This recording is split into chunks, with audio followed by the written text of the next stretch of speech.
नमस्कार दोस्तों, आप सभी का एक बार फिर से बहुत बहुत स्वागत है मेरे YouTube चैनल रोथिन्स अकाउंटेंसी क्लासेस पर। दोस्तों, आज मैं आप लोगों को बताऊंगा वर्किंग कैपिटल क्या होता है, वर्किंग कैपिटल का प्रैक्टिकल प्रॉब्लम्स कैसे सॉल्व करें। बीकॉम, बीबीए या फिर अंडर ग्रेजुएट दूसरा जो कॉमर्स का कोर्सेस है, हर एक यूनिवर्सिटीज का जो कॉमर्स स्टूडेंट्स है सभी के लिए ये वर्किंग कैपिटल को जानना बहुत ही जरूरी है। फिनेंशियल मैनेजमेंट एक सब्जेक्ट है जिसमें कि वर्किंग कैपिटल चैप्टर रहता ही है और इसका प्रैक्टिकल क्वेश्चंस भी परीक्षा में पूछा जाता है। तो वर्किंग कैपिटल क्या होता है, इसका प्रैक्टिकल प्रॉब्लम कैसे सॉल्व करें, आज मैं आप लोगों को आसान कुछ टिप्स बता दूंगा। आज का क्लास दोस्तों इंट्रोडक्टरी होगा जिसमें कि मैं वर्किंग कैपिटल के विषय में बोलूंगा और आप लोगों को एक फॉर्मेट दे दूंगा जिससे कि आप लोग आसानी से प्रैक्टिकल प्रॉब्लम को सॉल्व कर पाएंगे। वीडियो में आगे बढ़ने से पहले दोस्तों आप सभी से मेरा एक छोटा सा निवेदन है, अगर अभी तक आप लोगों ने मेरा चैनल को सब्सक्राइब नहीं किया है तो चैनल को सब्सक्राइब जरूर कर लीजिएगा और बेल आइकन को दबाना मत भूलिएगा। वीडियो अगर अच्छा लगता है तो इसे एक लाइक भी कीजिएगा, दोस्तों के बीच शेयर भी कीजिएगा और कमेंट करना मत भूलिएगा। आप लोग मुझे इंस्टाग्राम और फेसबुक में भी फॉलो कर सकते हैं, इसका लिंक मेरा चैनल पे दिया हुआ है और मैं वीडियो का डिस्क्रिप्शन बॉक्स में भी इसका लिंक दे दूंगा। तो चलिए दोस्तों, बिना देरी किए वीडियो की तरफ आगे बढ़ते हैं।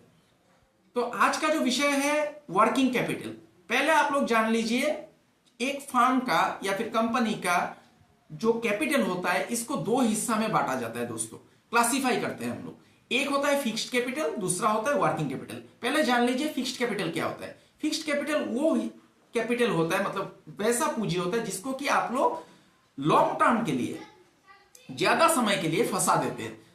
मतलब क्या होता है, जैसे कि आपको प्रोडक्शन करना है तो प्रोडक्शन के लिए आपको तो मशीनरी चाहिए, तो मशीनरी आप तो एक महीना के लिए नहीं रखेंगे, एक साल के लिए नहीं रखेंगे, बहुत लंबा समय के लिए रखेंगे, तो मशीनरी आपको खरीदना पड़ेगा। वहां पर आपने पैसा को लगा दिया। फिर आपका बिजनेस सेटअप के लिए एक बिल्डिंग चाहिए, ऑफिस के लिए फर्नीचर चाहिए।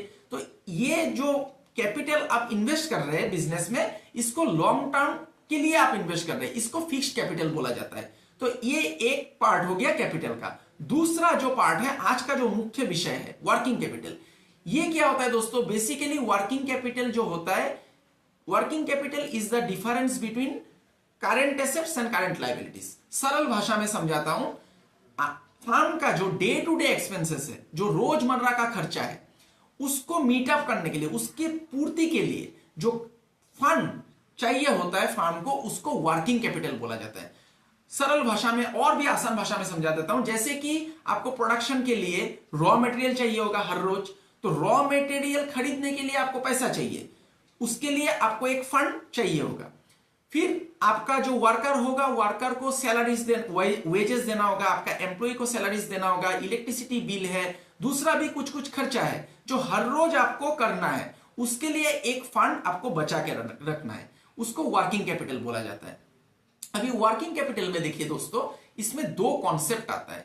वर्किंग कैपिटल का दो कॉन्सेप्ट जो है, एक है बैलेंस शीट कॉन्सेप्ट और एक है ऑपरेटिंग साइकिल कॉन्सेप्ट। अभी बैलेंस शीट कॉन्सेप्ट क्या है, बेसिकली जो वर्किंग कैपिटल है दोस्तों, ये आपका करंट एसेट्स, मतलब करंट एसेट में आप इन्वेस्ट कर रहे हैं। करंट एसेट किसको बोला जाता है दोस्तों, जिसको कि आप कम समय के अंदर, कम समय मतलब एक साल या उससे कम समय के अंदर आप कैश में कन्वर्ट कर सकते हैं, लिक्विड फॉर्म में आप ला सकते हैं, उसको करंट एसेट बोला जाता है। और करंट लायबिलिटीज मतलब जिसको कि आपको एक साल या उससे कम समय के अंदर पेमेंट करना होता है, इसको करंट लायबिलिटीज बोला जाता है। इसको आउटसाइडर लायबिलिटीज भी आप लोग बोल सकते हैं।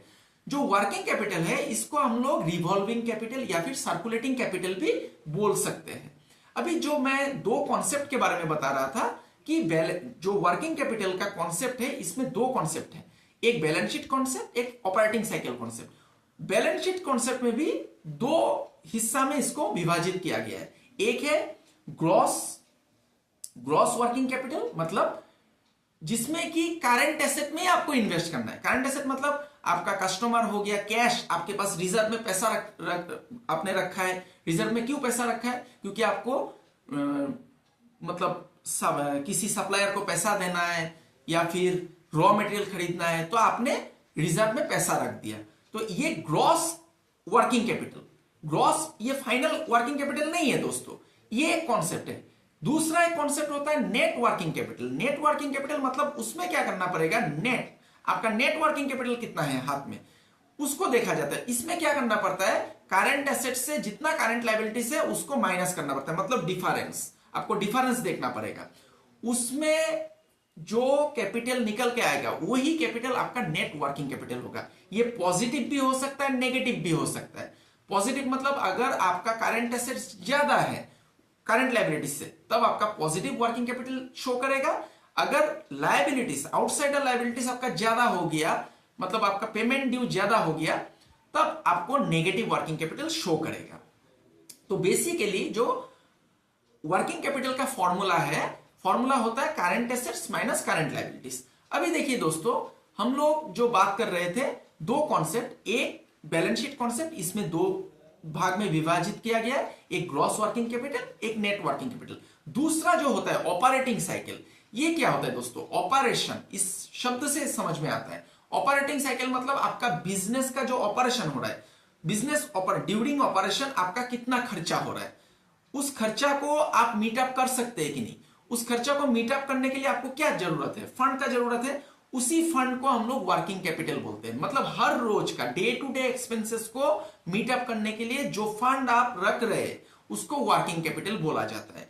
अभी वर्किंग कैपिटल का जो, अभी मैं प्रैक्टिकल पार्ट में आता हूं, ये तो हो गया थियोरिटिकल एस्पेक्ट। अभी परीक्षा में आपको थियोरिटिकल एस्पेक्ट, थ्योरी के लिए आप लोग कई सारा किताबें हैं, वर्किंग कैपिटल जो किताब में आपको चैप्टर मिल जाएगा, उस किताब से आप लोग थ्योरी पार्ट को थोड़ा पढ़िए, उससे आप लोगों का कॉन्सेप्ट क्लियर हो जाएगा। और वर्किंग कैपिटल जो है ये फार्म के लिए, इसको निकालना बहुत जरूरी हो जाता है दोस्तों। इससे फार्म का गुडविल भी शो करता है। इससे आपका जो मतलब क्या बोले, आपका जो पेमेंट ड्यू है इसको भी आप इजीली कर सकते हैं, जैसे सैलरीज दे सकते हैं, वेजेस दे सकते हैं। और आपका जो मतलब मार्केट को exploit, market exploitation in the sense, मतलब मान लीजिए कभी रॉ मटेरियल कम दाम में आपको मिल रहा है, तो कम दाम में आप बल्क में, ज्यादा अमाउंट में, मतलब आप रॉ मटेरियल को खरीद रहे हैं। अगर आपके पास पैसा ही नहीं होगा तो आप रॉ मटेरियल खरीदेंगे कैसे? तो वर्किंग कैपिटल आपके पास रहना जरूरी है। तो आपका रेपुटेशन भी शो करता है, सब कुछ शो करता है। तो इसीलिए वर्किंग कैपिटल निकालना फर्म के लिए जरूरत हो जाता है। तो अभी वर्किंग कैपिटल निकाले कैसे, अभी प्रैक्टिकल प्रॉब्लम्स आ जाएगा। प्रैक्टिकल प्रॉब्लम सॉल्यूशन कैसे करें? अभी प्रैक्टिकल प्रॉब्लम सॉल्व करने के लिए दोस्तों कई सारा अप्रोच है, जैसे कि सेल्स टू परसेंटेज अप्रोच एक मेथड हो गया, फिर कैश फोरकास्टिंग अप्रोच, फिर रिग्रेशन एनालिसिस, फिर ऑपरेटिंग साइकिल मेथड, फिर फोरकास्टेड बैलेंस शीट मेथड। ये कई सारा मेथड है। मैं फिर से दोहरा देता हूं, एक सेल्स टू परसेंटेज मेथड होता है, एक रिग्रेशन एनालिसिस मेथड होता है, एक आप लोगों का कैश फोरकास्टिंग मेथड होता है, फिर ऑपरेटिंग साइकिल मेथड होता है, फिर फोरकास्टेड बैलेंस शीट मेथड होता है। तो कई सारा मेथड है। तो आप लोगों को परीक्षा में मेथड पूछा नहीं जाएगा, आप लोगों को सीधा पूछा जाएगा कि compute the working capital requirement of the firm, या फिर आप लोगों को बोला जाएगा from the following information you are required to calculate the working capital, ऐसा पूछा जाएगा। तो जनरली हम लोग क्या करते हैं, हम लोग ऑपरेटिंग साइकिल मेथड, जो ऑपरेटिंग साइकिल मेथड है उससे हम लोग क्या करते हैं, वर्किंग कैपिटल को निकालते हैं। ये बहुत आसान तरीका है दोस्तों। इसमें जो फॉर्मूला लगता है, करंट एसेट को आपको लिखना है, करंट एसेट्स जितना है उससे आप लोगों को करंट लायबिलिटीज को माइनस करना है। और फोरकास्टेड बैलेंस शीट जो है ये एक प्रोजेक्टेड बैलेंस शीट, मतलब फोरकास्ट कर रहे हैं आप, उससे आप वर्किंग कैपिटल को निकाल सकते हैं। अभी मैं मतलब स्ट्रेस दूंगा, जो मेथड मैं आप लोगों को बोल रहा हूं ऑपरेटिंग साइकिल मेथड आप लोगों को पूछा नहीं जाएगा दोस्तों, गौर कीजिएगा मेरा बात को। मेथड आप लोगों को पूछा नहीं जाएगा, आप लोगों को सिर्फ बोले क्वेश्चन में पूछा जाएगा कि आप लोग वर्किंग कैपिटल निकाल करके दिखाइए। ये बहुत ही जरूरी चैप्टर है और बहुत इंटरेस्टिंग भी है। आप लोग अगर प्रैक्टिस करेंगे तो बहुत आसानी से बन जाएगा। तो अभी देखिए, मैं ऑपरेटिंग साइकिल मेथड इसका एक फॉर्मेट है, मैं फॉर्मेट आप लोगों को दे दूंगा। अभी थोड़ा मैं एक्सप्लेन कर देता हूं।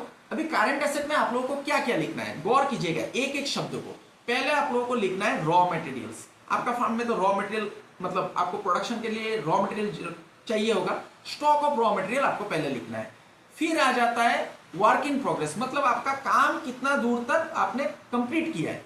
इसमें वर्क इन प्रोग्रेस को दोस्तों तीन हिस्सा में बांटा गया है, एक रॉ मटेरियल, दूसरा डायरेक्ट लेबर, तीसरा ओवरहेड। फिर से मैं दोहरा देता हूं, वर्क इन प्रोग्रेस को तीन हिस्सा में बांटा गया है। पहला रॉ मटेरियल, दूसरा हो गया डायरेक्ट लेबर, मतलब इसको आप लोग डायरेक्ट वेजेस भी कह सकते हैं या फिर प्रोडक्टिव वेजेस भी कह सकते हैं। तीसरा हो गया ओवरहेड। अभी इसमें और एक बात जुड़ जाता है दोस्तों, जो वर्क इन प्रोग्रेस है, मतलब आपका काम कितना दूर आगे बढ़ा है, काम कितना दूर चल रहा है, इसमें डिग्री ऑफ कंप्लीशन मतलब स्टेज ऑफ कंप्लीशन, कितना दूर काम आगे बढ़ा है। ये अगर क्वेश्चन में बोल देता है कि रॉ मटेरियल में इतना परसेंटेज 80% काम हुआ है, या फिर डायरेक्ट लेबर में 60% हुआ है, ओवरहेड में 60% हुआ है, तब जितना परसेंटेज दिया रहेगा उसको देकर के आप लोगों को कैलकुलेट करना है।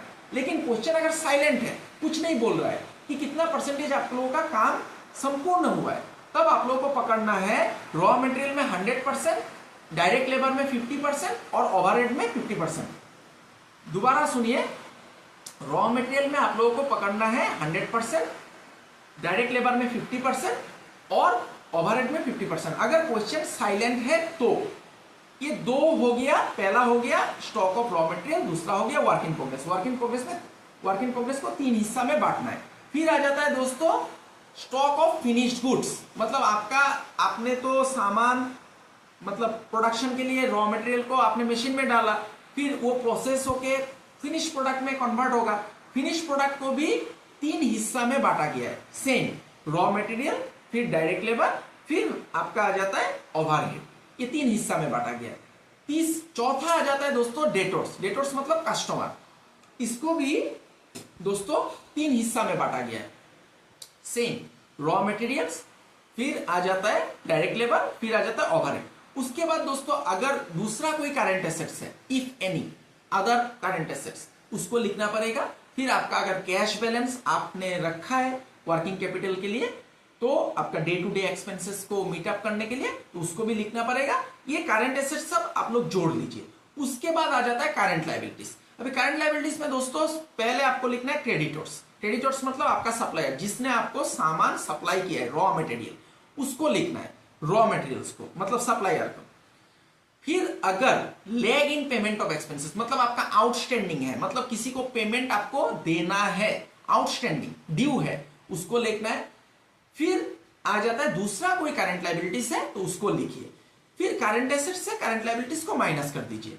जो आपका मतलब अमाउंट आएगा उसको बोला जाएगा वर्किंग कैपिटल रिक्वायरमेंट। फिर और एक चीज आ जाता है दोस्तों, अगर प्रोविजन फॉर कॉन्टिजेंसी मतलब कॉन्टिजेंसी में आपको पैसा रखना है, या फिर मार्जिन ऑफ कॉन्टिजेंसी, उसको ऐड करना है दोस्तों। फिर क्या होता है, उसको ऐड करने के बाद जो फाइनल अमाउंट आएगा उसको बोला जाएगा नेट वर्किंग कैपिटल रिक्वायरमेंट। ये होता है फॉर्मेट। तो अभी मैं आप लोगों को फॉर्मेट करके दिखाऊंगा, फॉर्मेट दे दूंगा, इसको आप लोग थोड़ा ध्यान दीजिएगा, इसमें आप लोग कॉन्सेंट्रेट कीजिएगा, आप लोगों का प्रैक्टिकल प्रॉब्लम आराम से सॉल्व हो जाएगा। तो अभी मैं कैमरा को बोलूंगा कॉपी की तरफ फोकस करने के लिए। तो देखिए दोस्तों, अभी मैं आप लोगों को एक फॉर्मेट दे देता हूं वर्किंग कैपिटल रिक्वायरमेंट का। कैसा फॉर्मेट आप लोगों को क्वेश्चन जब दिया रहेगा तब इसी फॉर्मेट को आप लोगों को फॉलो करना है। Specimen of working capital requirement, आप लोग यहां पर ध्यान दीजिएगा। वर्किंग कैपिटल रिक्वायरमेंट मैंने लिख दिया। बहुत ही आसान है दोस्तों वर्किंग कैपिटल, और बहुत इंटरेस्टिंग चैप्टर है। इसको आप लोग प्रैक्टिस कीजिएगा, आप लोगों का इजीली सॉल्व हो जाएगा क्वेश्चन। मैं यहां पर कलम से खींच रहा हूं लाइन, ध्यान दीजिए कॉपी की तरफ। यहां पर पार्टिकुलर्स लिख दीजिए। आप लोग चाहे तो 2 कॉलम भी बना सकते हैं, एक इनर कॉलम एक आउटर कॉलम, 2 कॉलम भी बना सकते हैं। मैं यहां पर एक ही कॉलम बना लेता हूं, ठीक है, मैं यहां पर एक ही कॉलम बना लेता हूं। आप लोग 2 कॉलम भी बना सकते हैं। पहले देखिए दोस्तों, करंट एसेट लिख दीजिए, जैसा कि मैंने आप लोगों को एक्सप्लेन किया था। पहले करंट एसेट आप लोग लिखिएगा, ऊपर में करंट एसेट्स ऐसे लिखिए।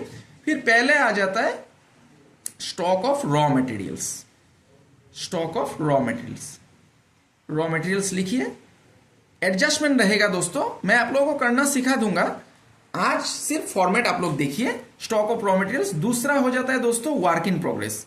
इसको 3 हिस्सा में बांटना है आपको, वर्क इन प्रोग्रेस, इसको 3 हिस्सा में बांट दीजिए। पहले आ जाता है रॉ मटेरियल्स, दूसरा हो गया दोस्तों डायरेक्ट लेबर,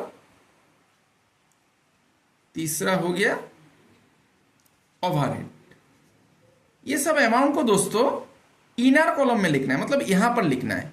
आप लोग एक कॉलम भी बना सकते हैं, तो यहां पर इनर कॉलम में मैं यहां पर स्टार मार्क दे देता हूं, तब आप कोई अमाउंट रहेगा। तो इनर कॉलम में आप लोगों को लिखना है, इनर कॉलम में लिख के फिर आउटर कॉलम में आपको लिख देना है जोड़ के। अभी वर्क इन प्रोग्रेस में एक चीज ध्यान में रखिएगा, डिग्री ऑफ कंप्लीशन।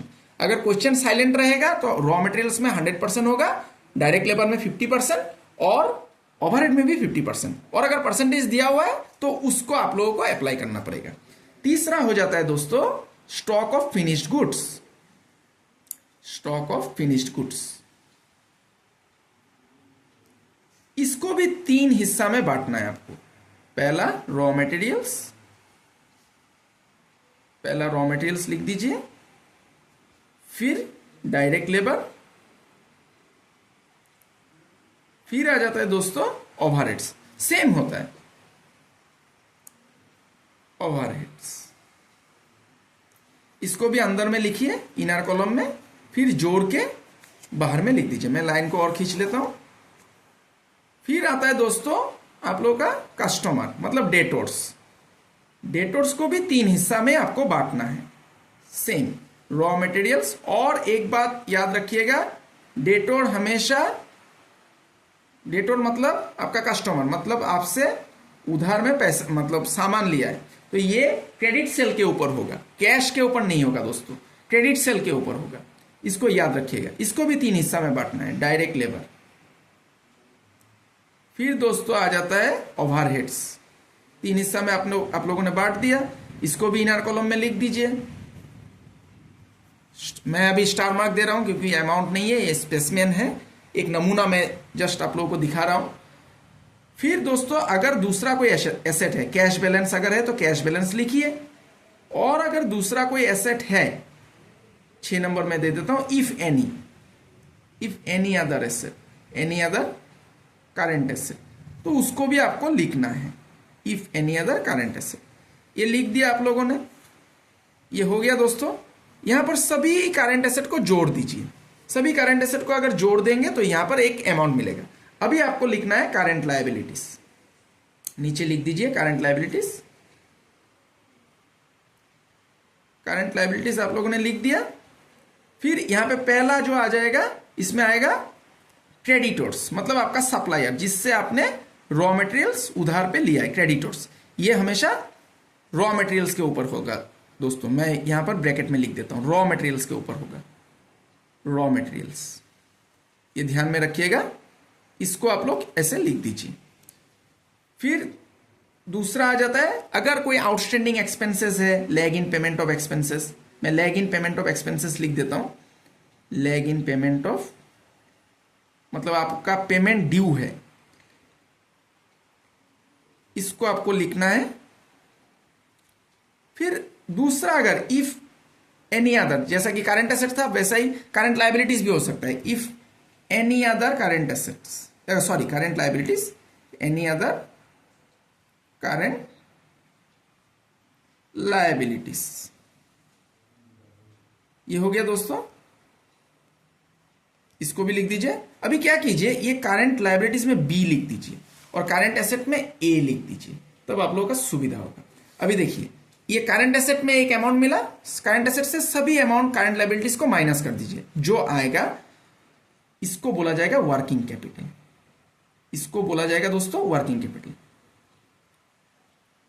ठीक है, ए माइनस बी मतलब आपको करंट एसेट से, ये ए है करंट एसेट, ए है करंट एसेट सब, और बी है करंट लायबिलिटीज। तो ए से बी को माइनस करने से करंट लायबिलिटी वर्किंग कैपिटल आपका निकल गया। अगर क्वेश्चन में, यहां तक खत्म है दोस्तों, लेकिन अगर क्वेश्चन में प्रोविजन फॉर कॉन्टिजेंसीज या फिर मार्जिन फॉर कॉन्टिजेंसीज दिया हुआ है तो उसको ऐड करना पड़ेगा दोस्तों। फिर उसको वर्किंग कैपिटल के साथ, ये ग्रॉस वर्किंग कैपिटल आया, ये फाइनल नहीं है। अगर मार्जिन फॉर कॉन्टिजेंसी नहीं है तो यही आपका नेट वर्किंग कैपिटल है, नेट वर्किंग कैपिटल रिक्वायरमेंट है। अगर मार्जिन फॉर कॉन्टिजेंसीज दिया हुआ है तो उसको आपको ऐड करना पड़ेगा, provision oblique margin for contingency, मतलब आपको पैसा रखना है कॉन्टिजेंसी फंड में, मार्जिन फॉर कॉन्टिजेंसीज।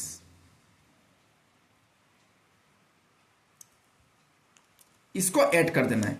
फिर ये जो वर्किंग कैपिटल निकला था इसको कॉन्टिजेंसीज के साथ ऐड कर दीजिए। आ गया आपका नेट वर्किंग कैपिटल रिक्वायरमेंट।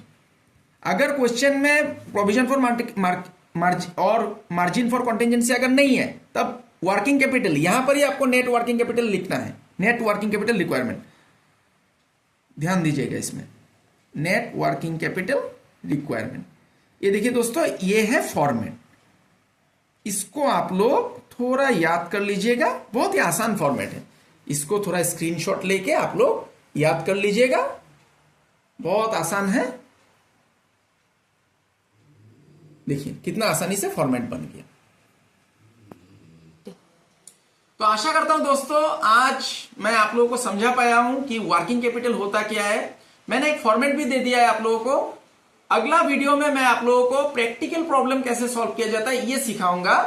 तो आप लोग वर्किंग कैपिटल का कोई भी किताब, फाइनेंशियल मैनेजमेंट जो सब्जेक्ट है उसमें आप लोगों को वर्किंग कैपिटल मिलेगा। फाइनेंशियल मैनेजमेंट का कोई भी किताब किसी भी पब्लिशर का आप लोग लेके पढ़िए, और वर्किंग कैपिटल का जो फॉर्मेट मैंने दिया है, इस फॉर्मेट को भी आप लोग थोड़ा याद कर लीजिएगा, जो कि आप लोगों को हेल्प करेगा प्रैक्टिकल प्रॉब्लम सॉल्व करने में। तो वर्किंग कैपिटल जो चैप्टर है दोस्तों, ये अंडर ग्रेजुएट कोर्स, मतलब कॉमर्स का अंडर ग्रेजुएट कोर्सेज के लिए, जो भी अंडर ग्रेजुएट कोर्स है सबके लिए, सभी विद्यार्थियों के लिए बहुत ही इंपॉर्टेंट चैप्टर है और बहुत मजेदार चैप्टर भी है। इसको आप लोग प्रैक्टिकल प्रॉब्लम सॉल्व करना सीख जाएंगे तो आप लोग बहुत एंजॉय भी करेंगे। तो आशा करता हूं आज आप लोगों को समझ में आया है। तो मिलते हैं अगला वीडियो में, तब तक के लिए मैं ईश्वर से कामना करता हूं आप सभी सुरक्षित रहे, स्वस्थ रहे और खुश रहे। आज के लिए इतना ही दोस्तों, बहुत बहुत धन्यवाद।